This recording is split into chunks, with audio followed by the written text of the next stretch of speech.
ഒറ്റ ശിഖരം സീരിയൽ റിവ്യൂയിലേക്ക് എല്ലാ കൂട്ടുകാർക്കും സ്വാഗതം.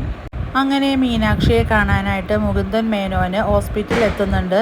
അവിടെ വെച്ച് മീനാക്ഷിയും മേനോൻ സാറും കണ്ടുമുട്ടുന്നു.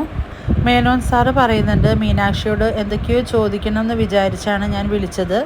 എന്ത് ചോദിക്കാനാ, അങ്ങനെ പ്രത്യേകിച്ചൊന്നുമില്ല എന്ന് പറയാണ്.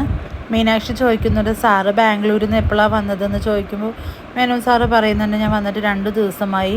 അപ്പോൾ സാറിൻ്റെ വീട് എവിടെയാണ്, നാട്ടിൽ വീട് എവിടെയാണെന്നെല്ലാം മീനാക്ഷി ചോദിക്കുന്നുണ്ട്. മേനോൻ സാറ് പറയുന്നുണ്ട്, അതൊന്നും പറയാൻ പാടില്ല എന്നാണ്. പക്ഷേ എന്നാലും ഞാൻ മീനാക്ഷിയോട് പറയുകയാണ്, എൻ്റെ വീട് എറണാകുളത്താണ്. മീനാക്ഷി ചോദിക്കുന്നുണ്ട്, അപ്പോൾ ഫാമിലിയൊക്കെ എറണാകുളത്താണോ? അല്ല, എല്ലാവരും ബാംഗ്ലൂരാണെന്ന് പറയുന്നു. മുകുന്ദൻ മേനോൻ പറയുന്നുണ്ട്, വാസ്തവത്തിൽ ഞാൻ മീനാക്ഷിയെ മാത്രം കാണാൻ വേണ്ടി വന്നതാണെന്നും എന്തിനു കാണണമെന്ന് വിചാരിച്ചാൽ അതിനൊരു മറുപടിയുമില്ല. നമ്മൾ തമ്മിൽ ബന്ധം എന്താണെന്ന് വെച്ചാൽ പറയാൻ പാകത്തിനുള്ള അതും ഇല്ല എന്നും മുകുന്ദൻ മേനോൻ പറയുന്നുണ്ട് മീനാക്ഷിയോട്. പക്ഷേ എൻ്റെ കുഞ്ഞിൻ്റെ അമ്മയെ കാണണമെന്ന് എനിക്ക് തോന്നി. അത് വലിയൊരു സന്തോഷമാണ്, പ്രതീക്ഷയാണ്. അതാരോടും പറഞ്ഞാൽ മനസ്സിലായെന്ന് വരില്ല എന്നെല്ലാം മുകുന്ദൻ മേനോൻ മീനാക്ഷിയോട് പറയാൻ കേട്ടോ.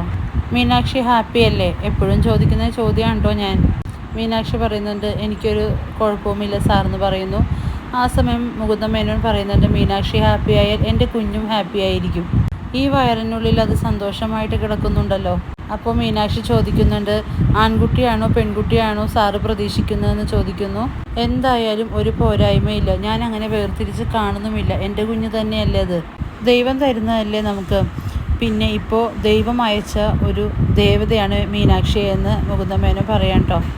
ഇപ്പോൾ എൻ്റെ ഏറ്റവും വലിയ പ്രാർത്ഥന മീനാക്ഷിക്ക് വേണ്ടിയാണ്. ഒരാപത്തും പറ്റരുതെന്നും ഒരു വേദനയും നൽകാതെ ഒരു സങ്കടവും വരാതെ കാത്തുകൊള്ളണമെന്നാണ് ഞാൻ പ്രാർത്ഥിക്കുന്നതെന്ന് പറയാണ്. ഇതെല്ലാം കേൾക്കുന്ന മീനാക്ഷിക്ക് വളരെ സന്തോഷമാവുകയാണ്. മീനാക്ഷി പറയുന്നുണ്ട്, എൻ്റെയും പ്രാർത്ഥന അങ്ങനെ തന്നെയാണ്.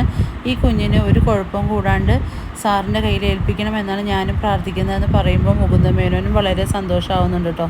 ഈ വീഡിയോ ഇഷ്ടമാവുകയാണെങ്കിൽ ലൈക്ക് ചെയ്യണം, സബ്സ്ക്രൈബ് ചെയ്യണം. മറ്റൊരു ഭാഗവുമായിട്ട് നമുക്ക് വീണ്ടും കാണാം.